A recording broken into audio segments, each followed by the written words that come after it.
All right. This is one doc to rule them all with W.C. Edwards and U.J. Fricasse.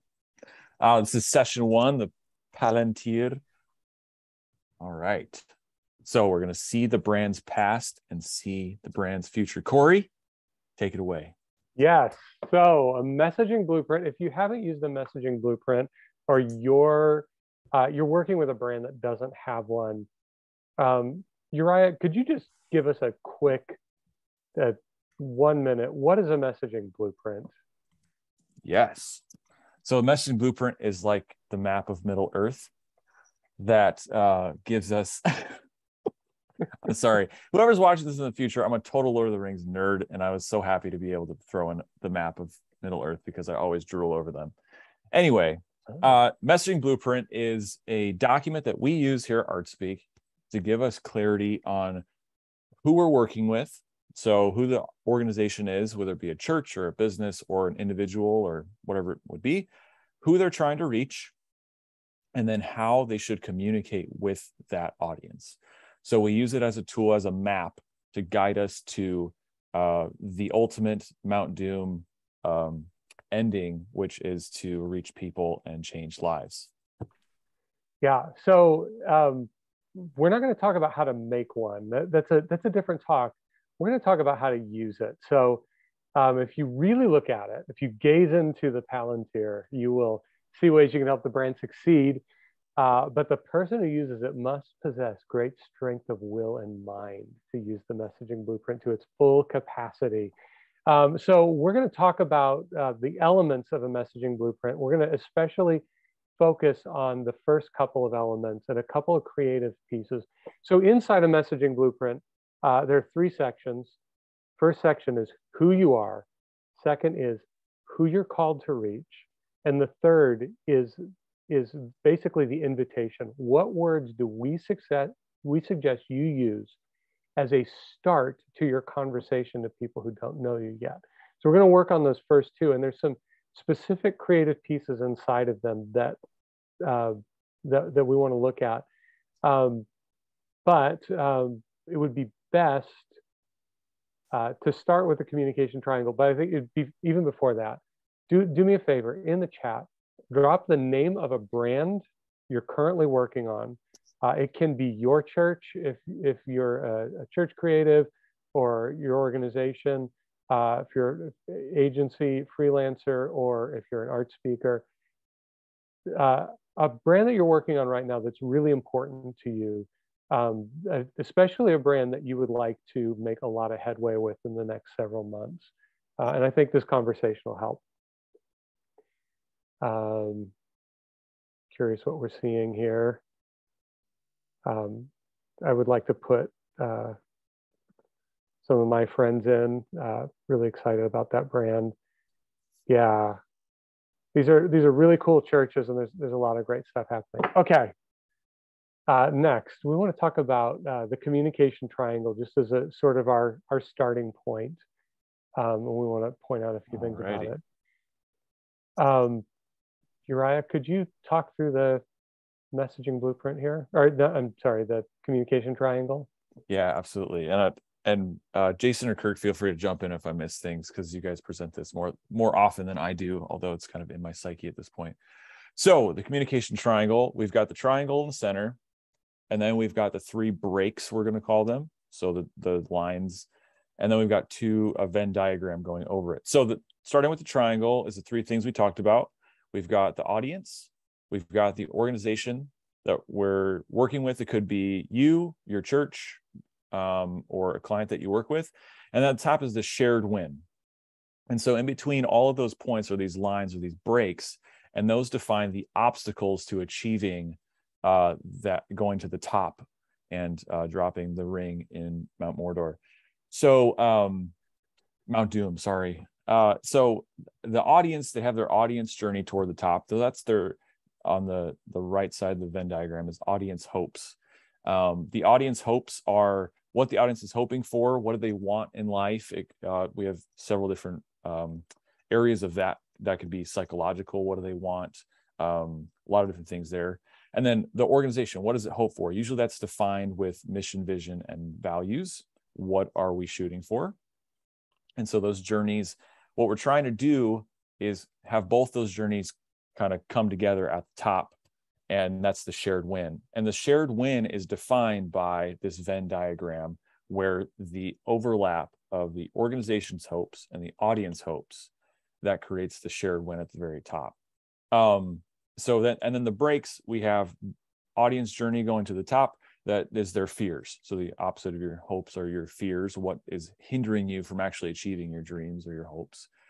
And the organizational journey, as they're going up, their main obstacle is usually actually reaching people, actually telling them we can get locked in our internal language and forget that we're reaching people. So that could be a really big obstacle there. And then in between the organization and that audience is the reputation. So that could be the reputation of the organization or the reputation of an industry in general. So if you're working with a church, what is the reputation of the church, capital C, in that community or that that group of people, negative or positive? And then organizationally, or if you're working with a client who's in a certain industry, what are the good things reputation wise and the not so great things that we have to take into consideration, that we are trying to bridge that gap to reach those people. So, and if there's anything I'm missing, Jason or Kirk, please feel free to jump in. Yeah, and this is, we like to say this is a picture of empathetic communication. And I'm going to say, and I think most art speakers would agree with me, when we meet most brands, they have a piece of this filled out in their mind. They might have mission, vision, and value statements, or they might have sort of a general idea of who they are and haven't considered their audience very specifically, or they may really have an idea of who their audience is, but they don't understand what that break is, why the people who would love their church or love their whatever it is that they're selling are not engaging. And so that shared win at the top, another way of looking at that is it's a statement of welcome, or we can just say it's your starting point. It's especially since churches are communicating the gospel, the question is, where are we going to start? And it's up there. And that opens up all kinds of great strategy ideas and design ideas. So that's what we're going to kind of move into next. But does anybody want to comment on the communication triangle before we move on? Because I know Uriah asked and I forgot to pause.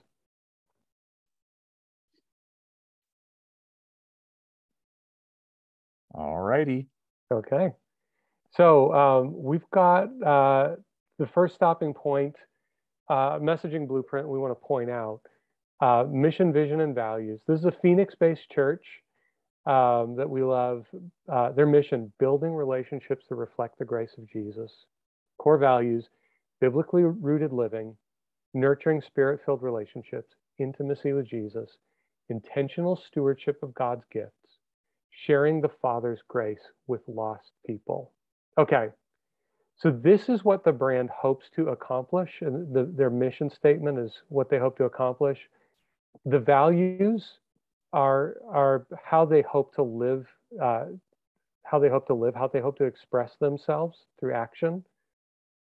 So in the chat, or you can just talk, give us some strategy ideas for this brand. How can they accomplish their mission? How can they express their values?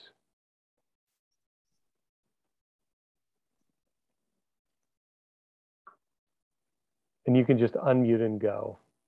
Empowering people at their church to serve in ways that are unique to who they are.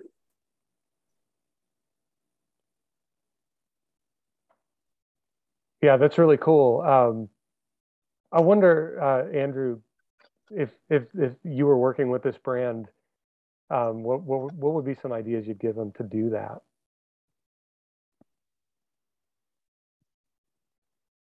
I don't know. Yeah, and anybody, I mean, what would be some good ways to empower people to serve as they uniquely are?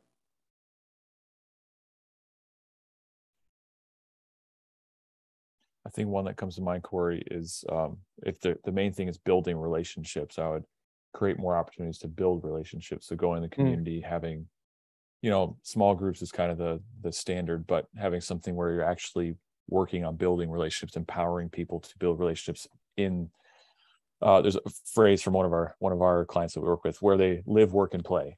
Yeah. So empowering that. So former worship leader, I want to draw out intimacy with Jesus. I mean, I think right away you could say you should schedule some worship nights. You should schedule some prayer sessions. When is your church open for prayer? When do you gather just to worship? That's maybe something I would say. An interesting thing with the values might be to look at what their current schedule of events are and actually look through this lens and say, is there anything we should do differently? And is there anything we should add? Or should these different events, what can we put the values into as a structure and part of that overall idea? My thought is for intentional stewardship of God's gifts, a lot of people don't know what their gifts are, and they're not confident and have identified those. So some assessments, some training, some discipleship on bringing awareness so that people can develop, so that when it comes back to building relationships that reflect Jesus, how does my gifts connect with serving and adding value to relationships? What does that look like in context of how I'm best wired and suited, and what brings my best to connecting people that reflects Jesus? Yeah, that's really powerful. Anything else before we move on? I immediately thought of Jesus XP as we looked at these things. Like, I think Jesus XP hits a lot of these, which Jesus XP is just a practice of getting together with a few other people, reading the words of Jesus, the Gospels, slowly together. And I think it would help build relationships that center on Jesus and nurture a lot of these ideas. Yeah, that's really great. And I think part of what's powerful about what just happened is through all of our different disciplines, we were able to suggest a bunch of ideas really quickly in a bunch of ways to look at strategy. That's things that we don't consider inside the branding process, but that hopefully messaging sets a brand up for, is to have these kinds of conversations regularly. Okay, we've got another piece of the who you are puzzle to fill in here. Archetypes and tone words. Uriah, can you give us a quick idea of what archetypes and tone words are? Yeah, so I'll keep the example up just so you guys can kind of see how it works. So we have developed via the book Archetypes and Branding, a Toolkit for Creatives and Strategists. It's actually back in the Shire or bag end, but I just can't get to it right now. Yeah, so it's a really helpful book. And archetypes are a way of considering the personality of a brand. So right now in our current culture and where we are at in time, brands have become more people. Back in the 80s and stuff, it was just kind of like, brands were these kind of far away organizations. There wasn't social media. There wasn't reviews on Yelp and Google. There wasn't all of that feedback on the internet. And so brands were just kind of out in space and they kind of told you what your taste should be. But now brands have to be much more about connecting with people. And so that requires an attention to personality and how a brand sounds and how it looks as a personality. So, and there's a lot more there, could go pretty deep in there, but it's been a fun process to figure out. And it's really helped a lot of people, including us here at ArtSpeak, figure out, okay, how are we talking? How does this determine how we engage with our audience, so that we set some rails on our train. Yeah, and so Vintage Worship, brand that we work with, that's really cool, really different. Ryan, our colleague, wrote this archetype, combined a couple. Ryan, would you mind reading this real quick? Yeah, absolutely.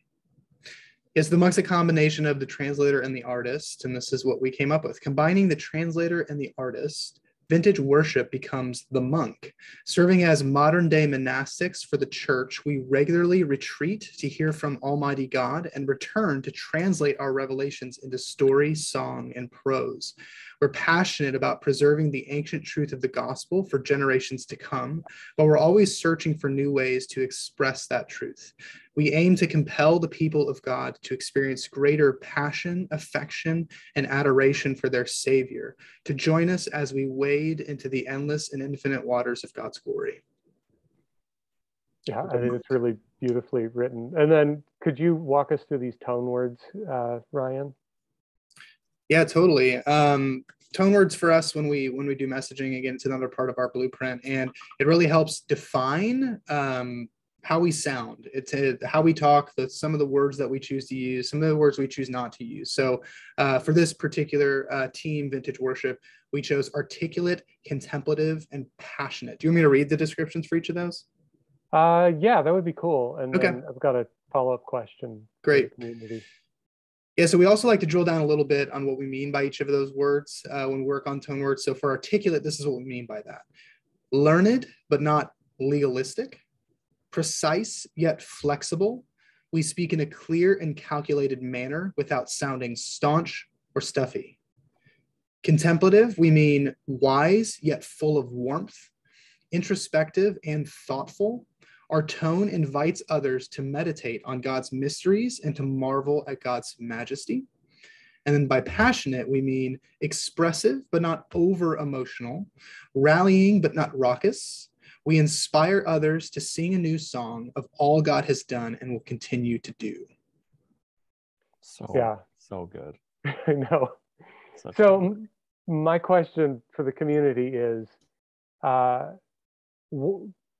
so you can imagine modern worship band. You can see how we've already started to set them apart. And modern worship, it's not like you're competing with Bethel or Hillsong, but you do have to fit into that space very well. So question, give us some strategies that you think this brand could use that feels like the brand as it is, and that also any strategies that you might recommend against if you were helping to market this brand, if you were designing for this brand, if you were writing for this brand. You know, Corey, I'm wondering if we just focus on what you wouldn't do and see if that gets us clarity. I like that idea. Yeah, that was too long of a question. It's okay. What would you not do?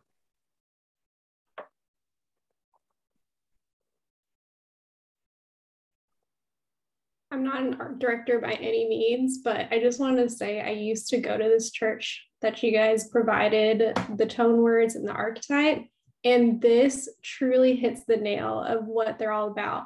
So, I mean, for art directors, like, they do not like bright colors. So you're not going to do that. And you guys nailing this down is beautiful. And Shelby, when you talk about the ear, like the tears that come from reading this, I'm low-key tearing up hearing this because I'm all, this is exactly what they needed in order to expand on a brand.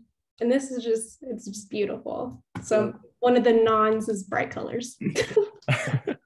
Well, that's really, I think that's key, Kelsey, and I'll let other people talk, but I think that's what the messaging blueprint helps us get to, is when we hear something that just explains exactly and gives us words to what we've been feeling about a brand, whether it's ours or we're working with someone, the power of that clarity is the purpose of the messaging blueprint. That is the heartbeat of it, is getting down to that clarity, because that empowers momentum and fuels excitement and for new strategies and really thinking clearly about what we're doing. So just awesome, just impromptu, passionate reflection there. So thank you.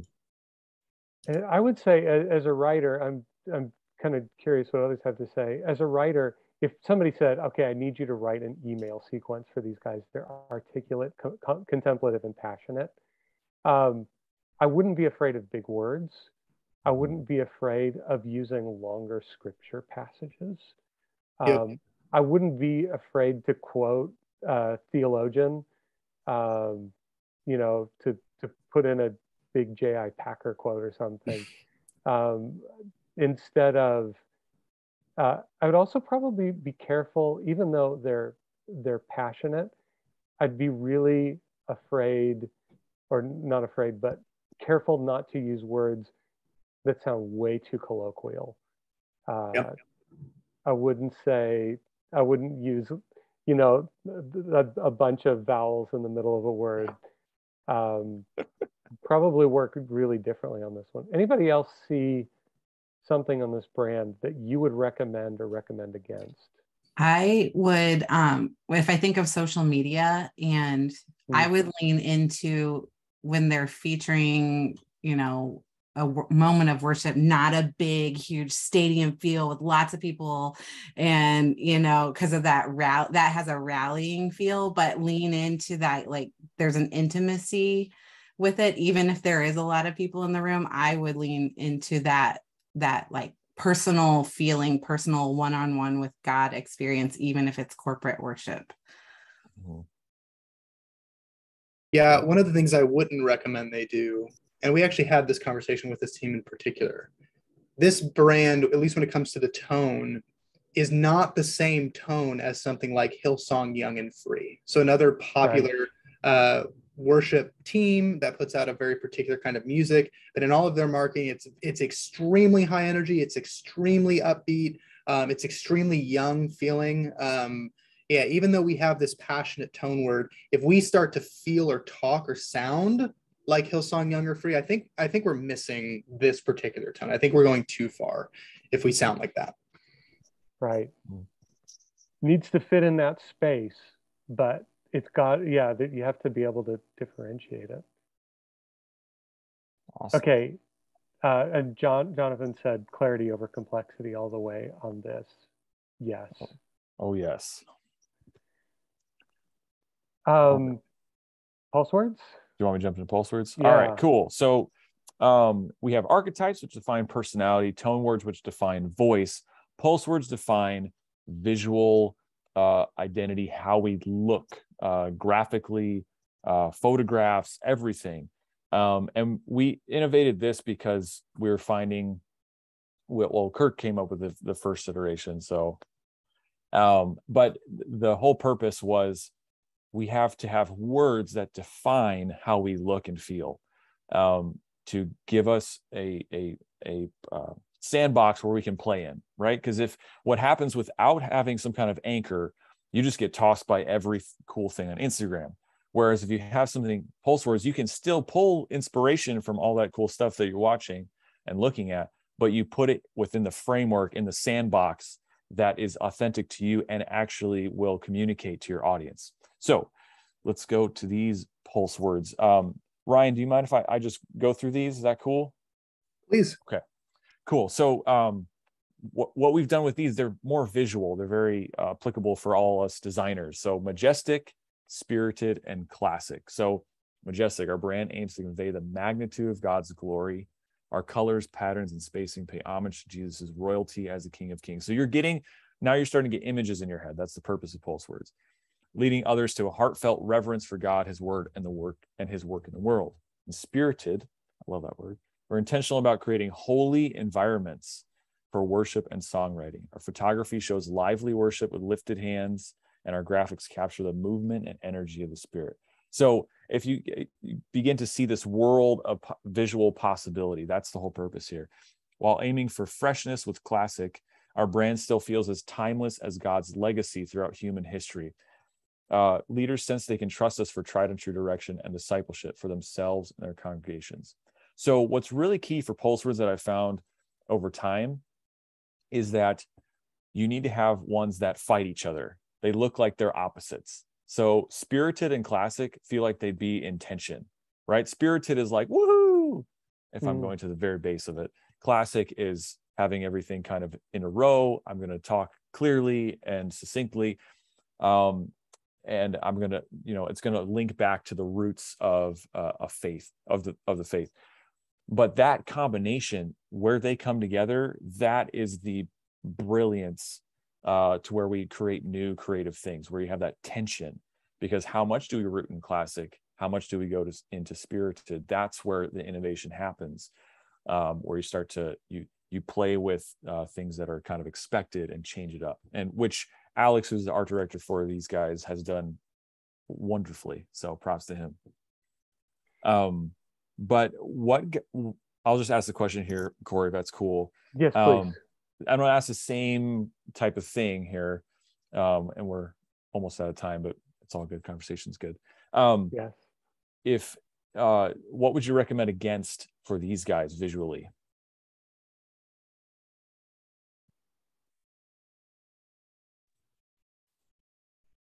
Anything that feels too technological, glitch effects, the things that just don't too digital. This feels more analog, I think, more embossed, more, just like something you hold in your hands versus something you just see on a screen, I would say. Yeah, these guys are poised to have a vinyl record for sure.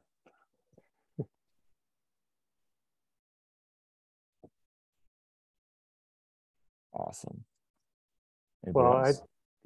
I'm afraid we're out of time. I do have one question I'd like to ask. We've got other stuff on this, and next week we're going to talk about the precious, which is great ideas, and we're going to tell you where we hide them.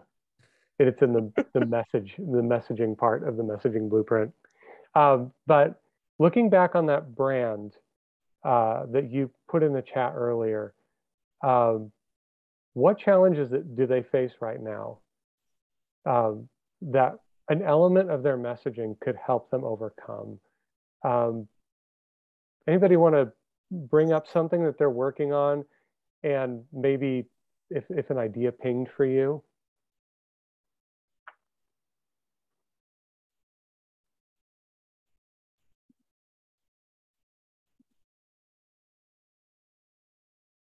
Yeah, I had mentioned Alliance Fellowship in Bozeman, Montana. Bozeman, Montana being not as rural of a community as you might think. It's kind of a booming city, but it is kind of in the middle of nowhere. And a lot of people move there for outdoor recreation and for, for getting outdoors and enjoying the beauty. So for when we get to archetypes, tone words, and pulse words, we want to make sure we have a brand voice that feels probably like a guide, probably like someone you'd run into on a trail out there and says, hell yeah, I was just up, on the peak there, and this is a way you should head, this is a way you should avoid. That's probably a brand tone that's going to fit their people and their community pretty well. Yeah. That's really good. Yeah, one part we didn't go into is reputation gap. When you look at a brand will recognize a reputation gap in their community, or in their or just in their the lane that they travel in. Like I mentioned, an accounting company that works for churches. Reputation gap, just generally speaking, is people don't understand that accountants can be fun, especially accountants working with ministries. If you think we're going to suck all the joy out of what you're trying to do in ministry, and I want to help them keep leaning into the fact that they are a really fun brand through their tone, but also through some upcoming initiatives. How can we display them as really fun people that you would want to work with and partner with in ministry? That's awesome. Me. Well, just a reminder, next week we're talking about the precious, and I just couldn't avoid it. Thank you. So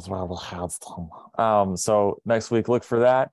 And I can only do that for you guys, because if I do it around my wife, she will walk out of the house. So thank you for bearing with me. But next week we'll have more here, and excited to walk through that. Yay. Fantastic. Thank you, guys. Discussion happening in the Slack channel. We can keep it going there. If you have thoughts or questions or jokes, see you in those channels, and see you next week.